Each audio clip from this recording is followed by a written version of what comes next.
You're going to want to stay tuned for our next guest. She has written more books than I've been able to read. Real Men Don't Go Woke. I'm really interested to get into that one. Don't Bet on the Prince. I like this next one. Don't lie on your back for a guy who doesn't have yours. How to win when the mate cheats. Oh, I think Kristen Cabot and Andy Byron may want to Uh-oh. reach out to you. One up strategies business schools don't teach. Amplify your media presence, amplify your brand. We're going to spend a lot of time on that one, I hope. And Dr. Gilda is a psychologist and also teaches at the Arizona School for Arizona Global Campus in the MBA program. Whew, Dr. Gilda Carle, that's a lot, I'm a little busy. I'll say. So where should we get into this? You work with corporations and help executives uh, build relationships, is what I'm understanding. Relationships affect the bottom line. So they have to be buzzing perfectly for everything to work perfectly. So tell us what that means. Let's break it down. What things do you help them improve on and in their pursuit of perfection? Whenever there is a problem with the bottom line of any kind, it's always because there's an interpersonal relationship problem. And so I delve into what that is, how that manifested itself, and how it is playing out in the corporation. And this is what a performance coach does. Do you remember the series that was called Billions? And the performance coach went in and dealt with all these money maniacs who were making a fortune but couldn't figure out their lives, and they were Hmm. on drugs and they were doing dysfunctional things and whatnot. Well, she shook up the whole tree, and the coconuts started to fall, and they started lining up and doing what they needed to do. And that's what I do. That's what I have done. I've been on Wall Street, Main Street. I've been all around the block. So I've done that a lot. And it all boils down to how people feel about themselves. So when we get into this, if somebody is not walking into a position, if they're, for example, president of a company, if they're not saying, I am John Gordon with a capital I, what are we going to do? Those people who are not walking around with a capital I are then lowercase i's. And who do we attract? We attract not who we want, but who we are. So lowercase i's attract lowercase i's. And this is what we're seeing, unfortunately, among the people interacting today, men and women, and what's happening to mankind in general. And so I had no choice in working with so many women when I spoke to them and said, uh, something's got to give here with your relationships with your men. They had no answers because the men had become crushed and made almost infantile by the women. So I said, I've got to do something. And that's why I did this book, Real Men Don't Go Woke. Because what has happened today to our men has been very, well, it's impossible to deal with. Women don't understand it. And men are finding more and more that women are putting them down, not giving them a voice, as though men needed permission to get a voice. And that's where our men are right now. They feel that if they step out this way, they're in trouble. If they step out that way, they're in trouble. They don't want to speak. And men's silence has become a very major problem in our communities today. They're not speaking. They're not speaking about any of the negativity that's going on in their lives. They're not speaking about the way they have been treated, the way they have been canceled the way they have been castrated by anything they try to say and do. And so when I wrote this book, I was getting thank yous from men who were saying, wow, I'm so glad you're speaking out because I am unable to. One guy, a PhD, was fired when he spoke out and the company didn't like what he had to say. We can't continue doing that to our men. And as a result of men being silenced and holding things in, we're finding that the suicide rate of men is 4 times greater than that of women. No kidding. I did not know that. That is quite a statistic. It is horrifying. So you raise so many ideas or thoughts that I've rushed through my mind while you've been speaking. It, do you think that it is reasonable to put feminism on one end of a continuum and masculinity on another? Are there not iterations, many iterations in between? They're definitely, I'm glad you raised that question, John, because there are definitely differentiations along the spectrum. We are finding that the violent female, uh, the females who are unable to allow men to have their freedoms are not the kinds of females that I hang out with, that I Hmm. even know. These are different men, these are different women. Let me give you an example. On Instagram, there was a post by a woman who was talking about the male suicide rate that has been skyrocketing to the point that even President Trump talked about what is happening with our males killing themselves. Hmm. And one woman said male suicides, and another person said it's not high. The rates are not high enough. And What? on Instagram, the rates are not high enough. And almost 7,000 women agreed with that. Well, What? I can't get my hands around that statement. What I mean, I what kind know. of demonic uh, This is, callousness well, is I she brought exhibiting, and that. why? That's exactly right. And I Maybe brought, she's just looking for clickbait. well, 7,000. Well, you know what? On Instagram and on TikTok and a lot of social media. I spend a lot of time on these and I look at the comments. I actually read the comments. Some of my colleagues say, don't bother reading the comments. They're so awful. I said, no, no, no. I want to know. It's man in the street. I want to know what they're feeling. Well, I want to know if man in the street, if that reflects a level of psychosis that we are seeing in our country today. Yeah, well, I would say psychosis because the men have now wised up. And many men are saying, in the comments that I'm getting, many men are saying that I'm not going out with women. I'm not going to associate with women. I am divorced. I never want to see another woman again. And it goes on and on and on. And I had one woman commenting, why are men not approaching us? Well, if they're going to be crushed and castrated and canceled, what crazy man is going to step in and say, okay, fine, okay, I'll approach you even though you're going to destroy me? What nonsense is that? It won't happen. I think that So would men, require someone who is a masochist well, to approach exactly. those people. So the men are turning off. And that's, you know what? There are a lot of women out there who are not part of this other group of women. And that's the spectrum that you're talking about. And we cannot continue this kind of rhetoric as we're raising young boys.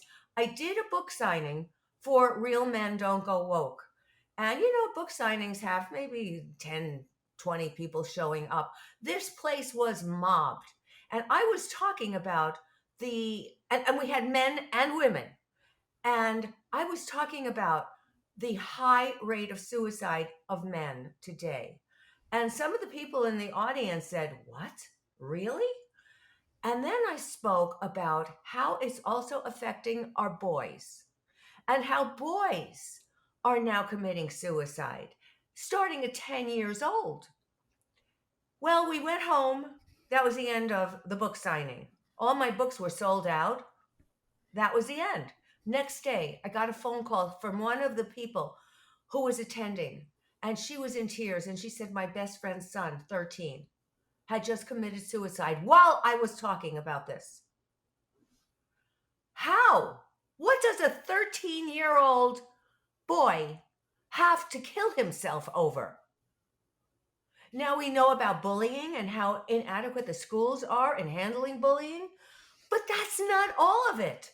They are fed all these negative messages that you're not okay and you're a lowercase I, you're a less than. And 13-year-old boy commits suicide in my own backyard. And this is Scottsdale, Arizona. Nice area with everything to live for. Well, do you think that the people that predominantly are committing suicide are suffering from a mental illness? Is it Oh, possible that depression is the number one cause of suicide in these people? yes. As a matter of fact, when President Trump was talking about the suicide level, he also talked about all the statistics, interestingly enough, that I had in the book.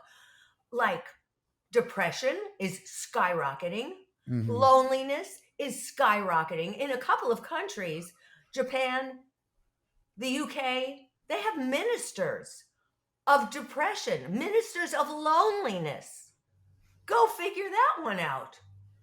But people are feeling isolated. They're feeling alone. They're feeling as though they have no voice. And I'm starting the ball to roll. And men are thanking me. Mothers are thanking me for their sons. They're very worried about what's going to happen with their sons. As soon as a girl says, "Well, he came on to me." Well, I mean, that's cause for what? Incarceration or getting him into the school's principal or what? That who came onto her? The boy that the boy in her class came on to her.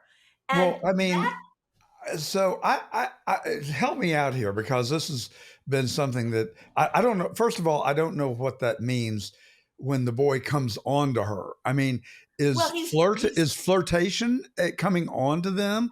Is saying, "Hey, I'd like to have a Coca-Cola with you at recess." Is that coming on to them? I mean, frankly, if a girl were to come on to me, I would be supremely flattered.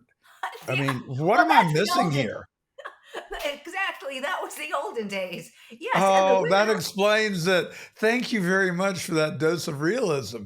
Well, well, bring me into the modern day culture. John, I'm with What you. are the social norms? We're probably contemporary, so I'm with you. And the women are all complaining that the guys aren't approaching them when every time the guy flirts or tries to say something that may be a little off color, well, the woman is automatically believed because that's all that They're happens. rebuked or taken to the principal's office, Yeah, yet they're right. disappointed that guys aren't flirting with them or conversating with them. So, in Well, other whatever you like. words, you're damned if you do, you're damned if you don't.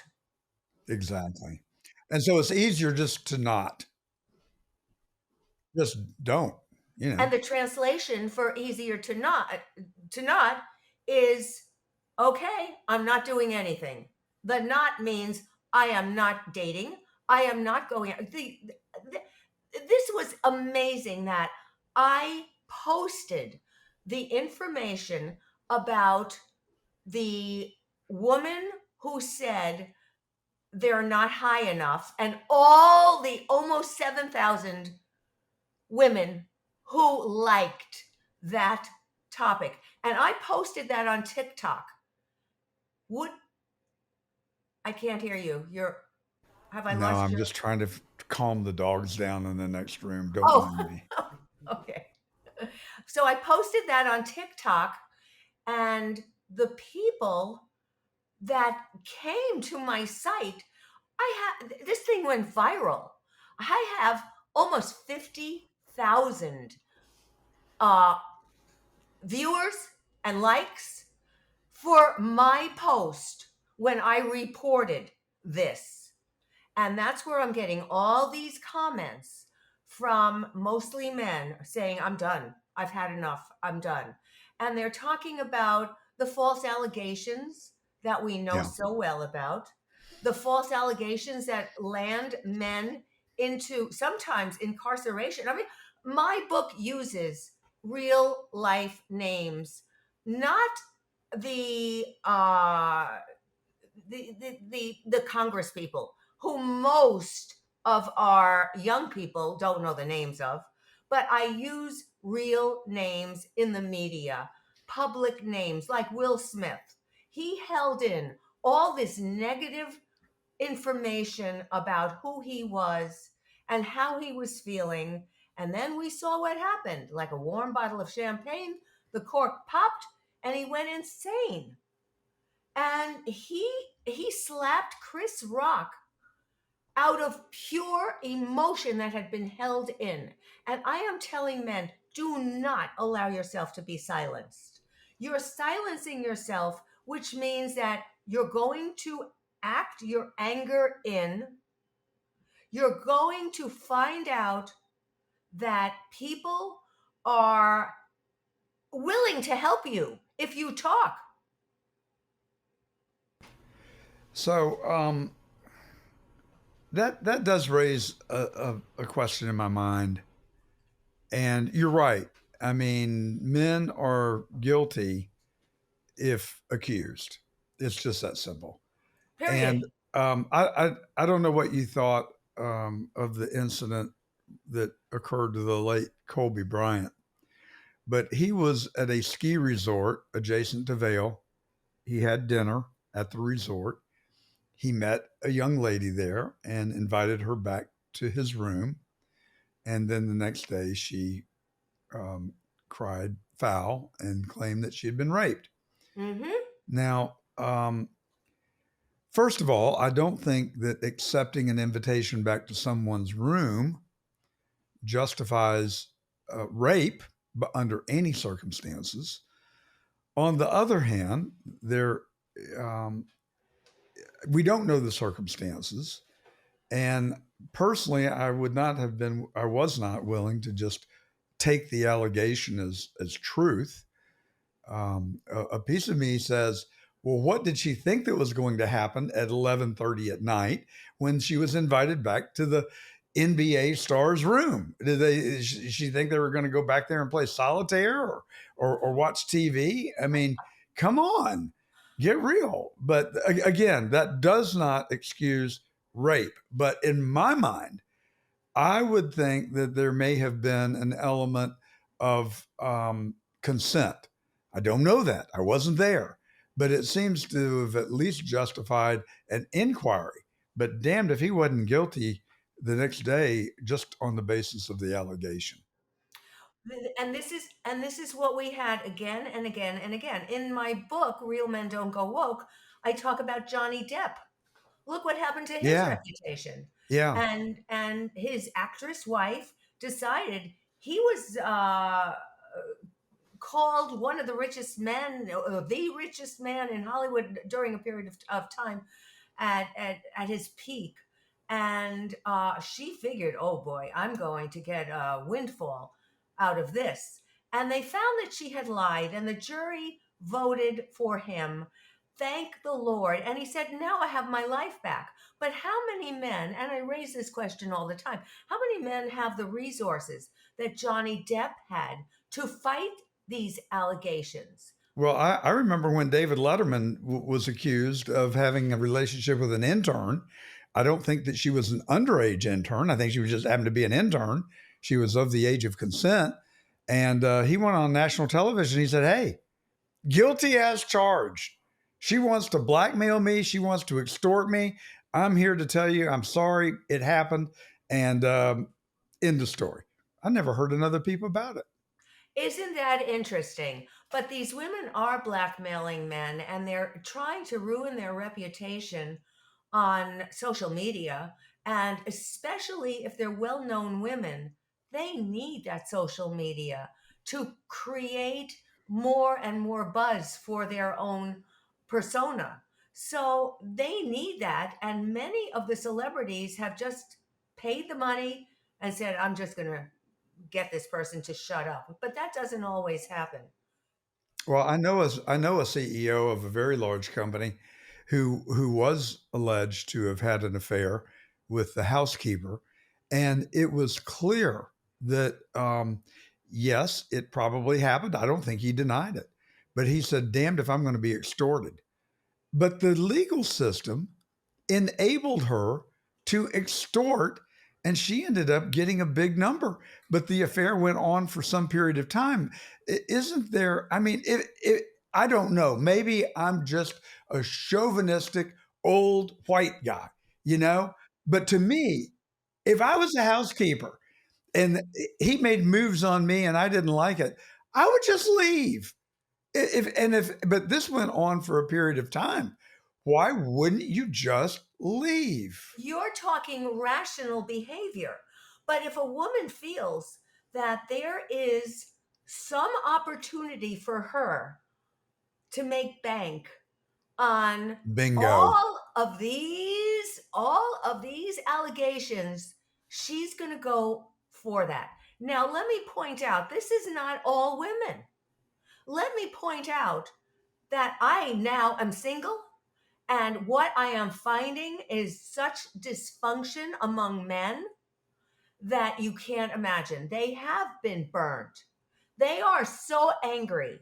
They call all women prostitutes. They say, "You want to have some dinner?" If a woman says yes, okay, she's just a prostitute.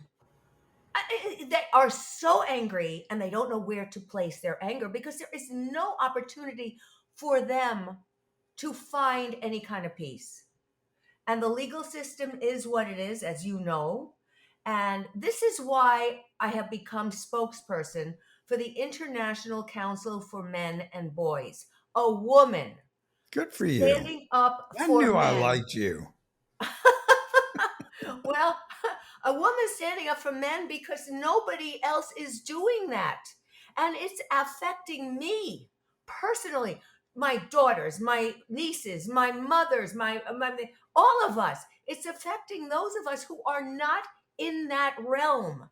And we have got to speak out because otherwise, our sons, starting at 10 years old and going further, are going to internalize this, not be able to speak about it, and rot their whole system until they can't take it anymore and commit suicide.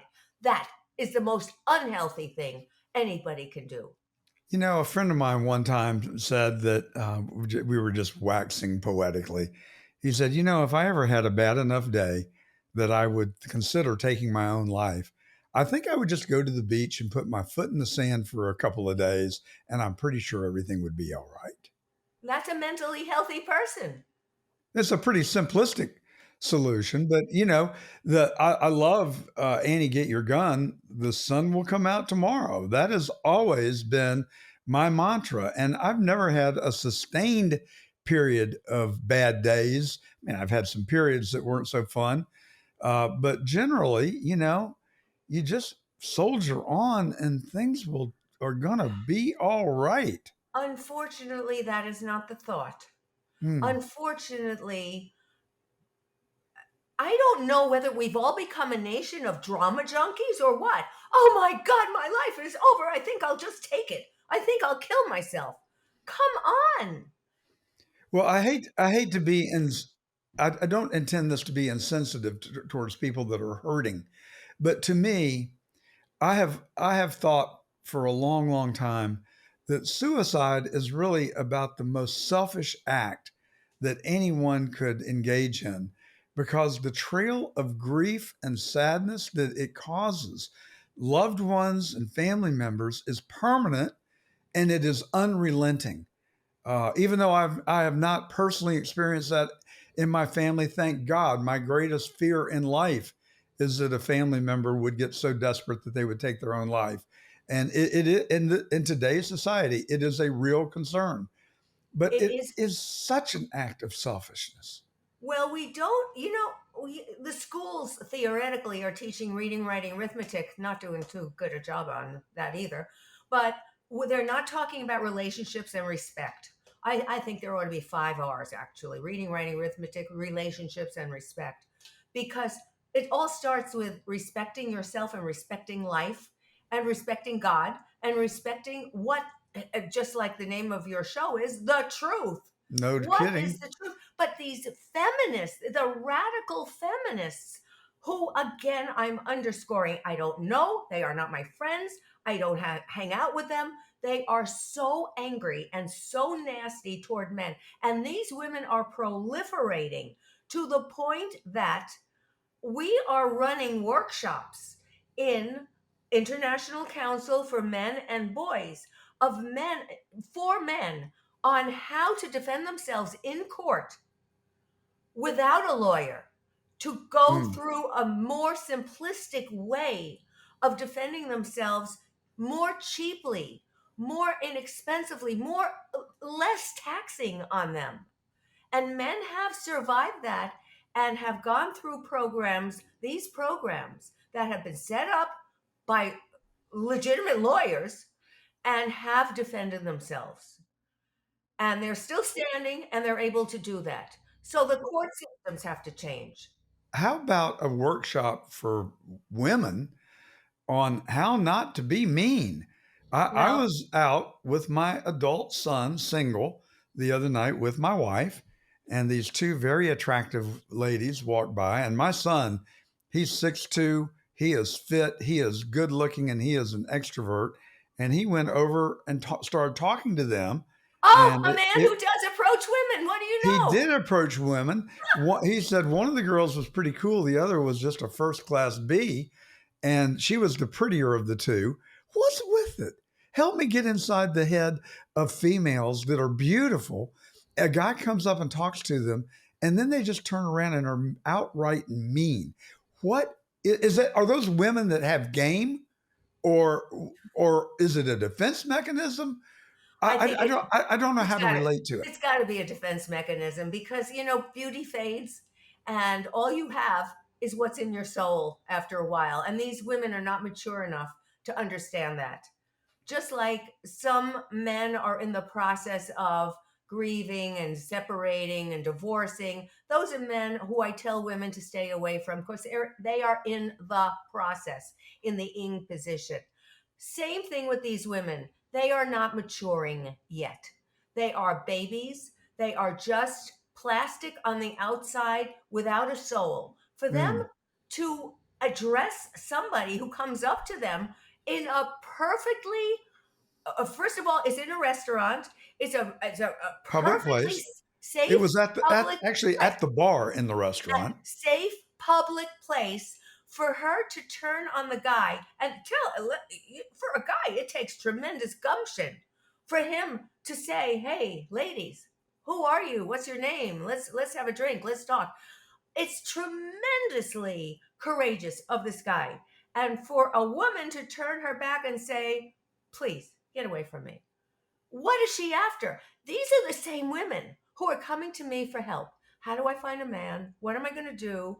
Men don't approach me. What can I do to change things? Well, honey, you have to change yourselves. In this book, Real Men Don't Go Woke, I hold women responsible also. Women have got to make it a safer environment for men to be able to converse and communicate their feelings. While we're in the search for truth, I have to tell you about half of our audience are female, which I Good, appreciate. And good. we skew about 50-50. And the audience is a little bit older and probably wiser than I am. But let me ask you, are men to blame as well? I mean, you hear that some men are just real pigs. Are Hmm. they out there? And have some of the bad men given us the rest of us a bad name? Is that where some of it comes from? I mean, let's be real. Yes, yes, yes.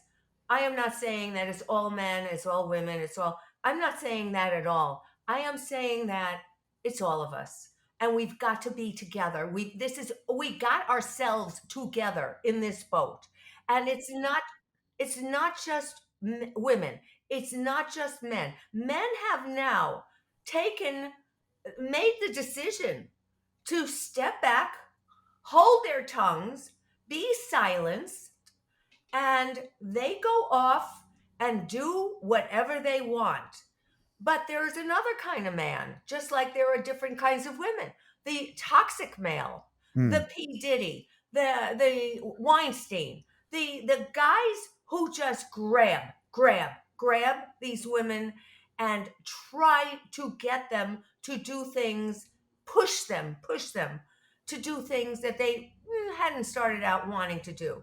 Even worse than that, spike their drinks. I mean, Well, that's all in the book. That's right. I'm thinking those are outliers. I don't think that typifies men. I think those typifies egomaniacs that have lost touch with reality and have listened too much to the publishers and the news media about what phenoms they are.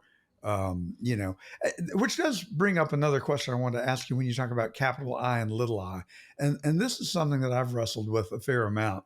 In my observations, the people that are real capital I's that talk about themselves all the time and about how special they are, they That's do not how, seem they no. do seem to cultivate a lot of people around them.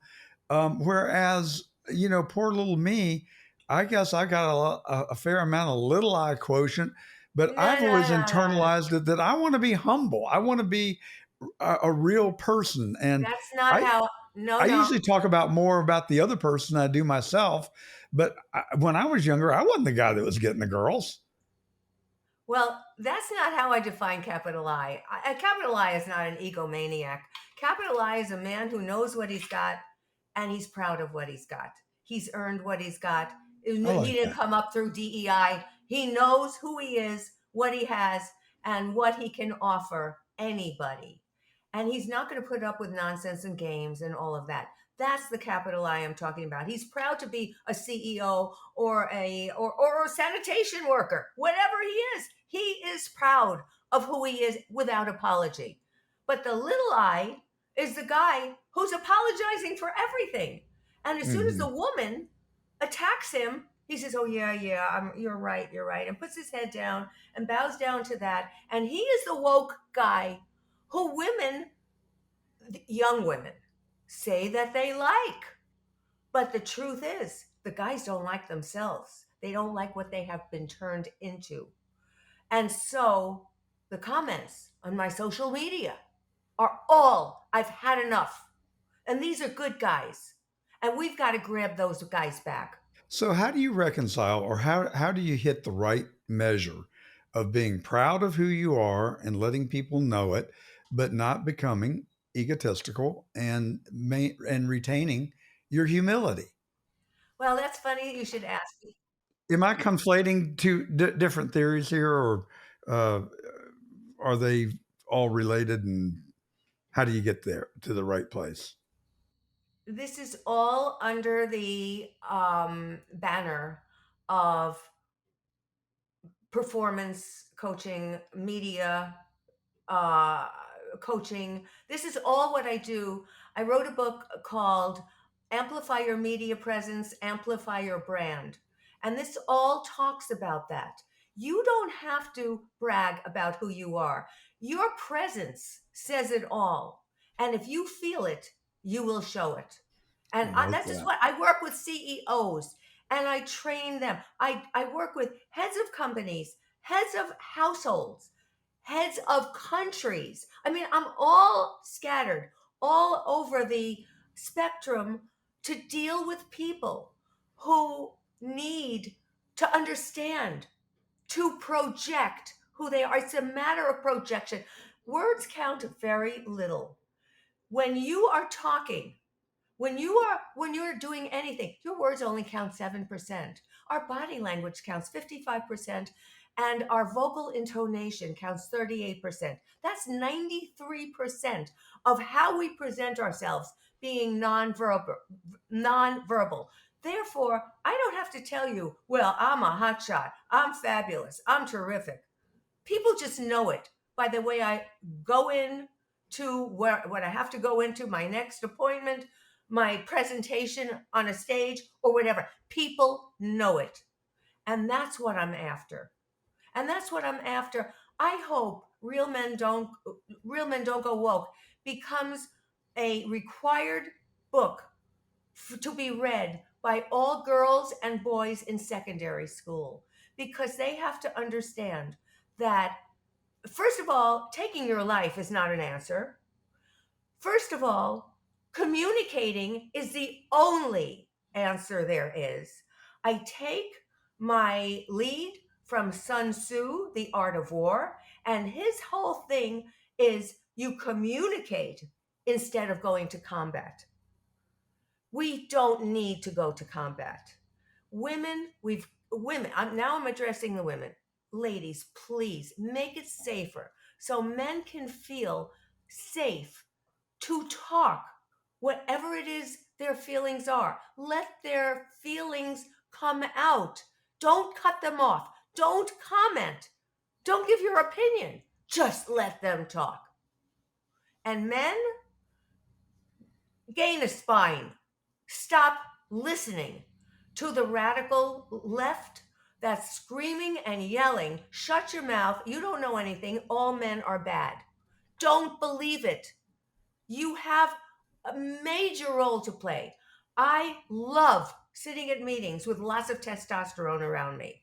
I learn from them and then they learn from me. The interchange of information is what we're after, and we are not there yet. So let me ask you, you want us to be the man. I understand. I like it. Is it nature or nurture? Are you born with it or do you cultivate it? Oh man, that's been such a big question and problem for people to solve for years. And I'm Yes. not going to try to solve that one here right now.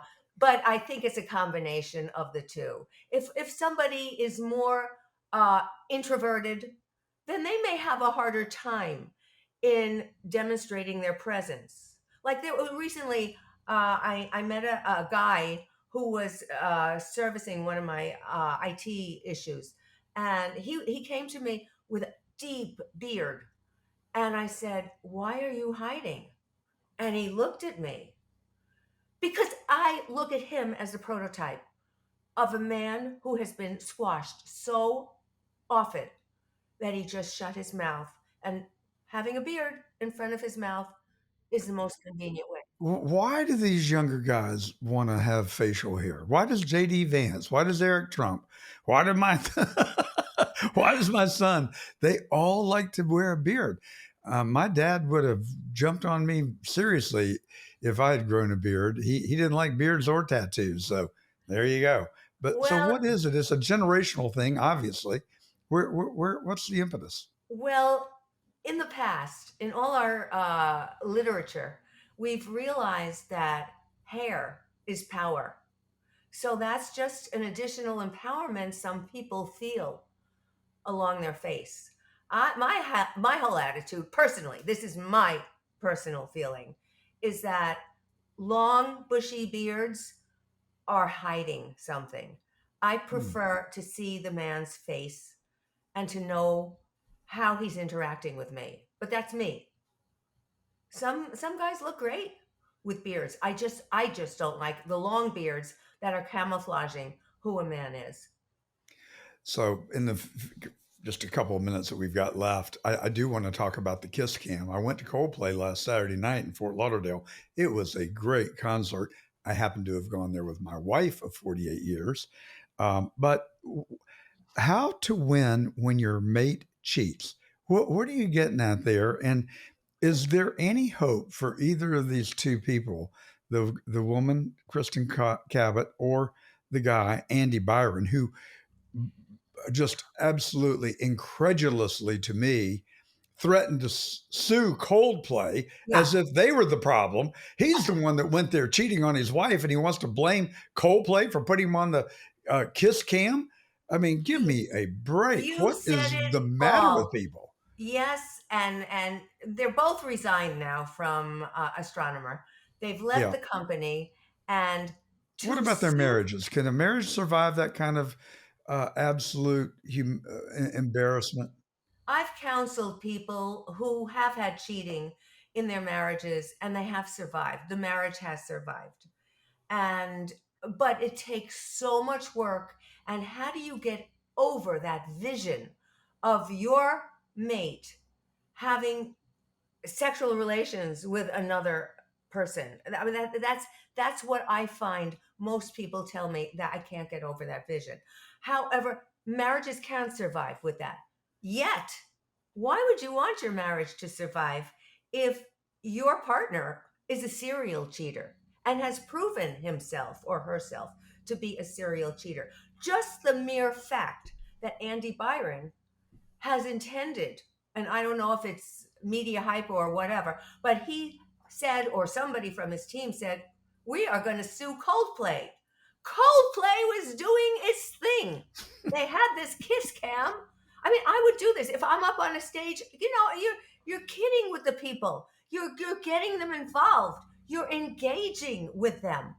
Well, it's ubiquitous. It's sporting events and concerts, and it's a fun thing that we find in our culture. And to run the risk of spoiling the fun for everybody just because you happen to have gotten caught in a compromising position is kind of talk about selfishness. There you go again. That's right. You're absolutely right. This is a perfect example of a man who is not taking responsibility, a man who is so egocentric and narcissistic that what he says goes. And I understand from some of the other people who work for him said he was egocentric and narcissistic. And so it's just carrying itself out.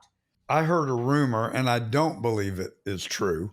The rumor that is circulating is that Andy Byron's wife knew that he was cheating, knew that he was taking his girlfriend to the Coldplay concert, knew somebody that worked in the production company, and said, "Hey, why don't you put this adorable couple on camera?"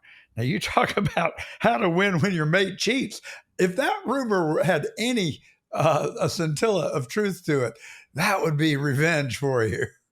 I heard that same rumor. And again, I don't know if it's true, just as you don't know if it's true. I don't know. Well, it makes for it makes for great uh, fantasizing or speculation, whatever. That would be For pretty sure. darn clever, I And think. what about her? She was divorced. She has a couple of kids. She was, I think, recently married to this majorly wealthy guy, Hmm. and she was cheating on him. And they had just bought a house 4 months ago. So is she never going to be happy? Is she one of these women who is always up to complain about her man? I don't know. I don't know anything about her. We don't know.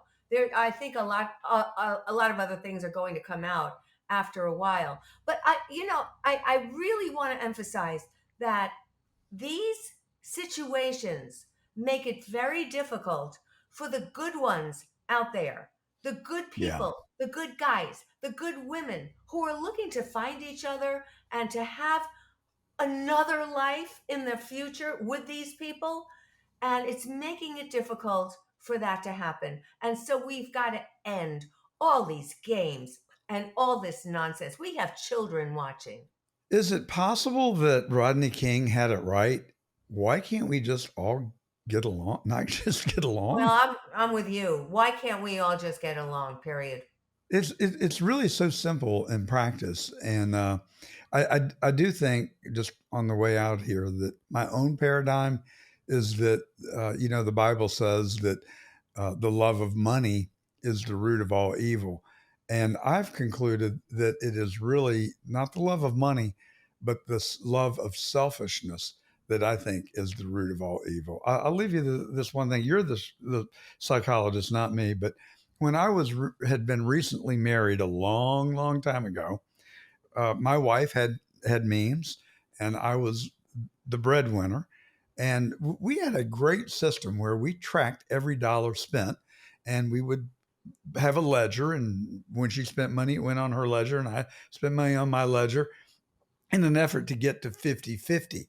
Seemed pragmatic to me as a immature, young, newly married person.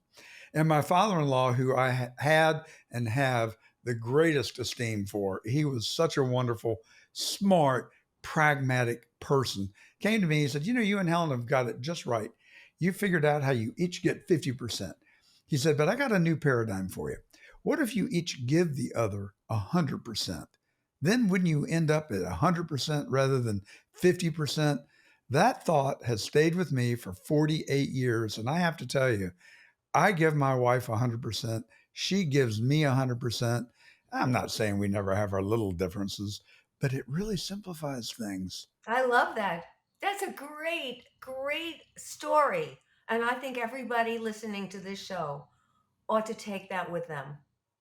Well, Dr. Gilda Cart, I thank you so much for coming on. No wonder you've got millions of viewers all over the world. You've appeared on the Sally Jesse Raphael show and Howard Stern and Dateline and Court TV. I mean, what a CV you are assimilating, and so many books. I don't know how you have time to even come on our show, but it's a privilege and an honor. We thank you. Thank you so very much, John. Good luck to you and lots of blessings, and blessings to everybody out there. Please, let's get our acts together. Dr. Gilda, I want to have you back on soon and regularly if you'd be so kind. Have a great rest of your weekend.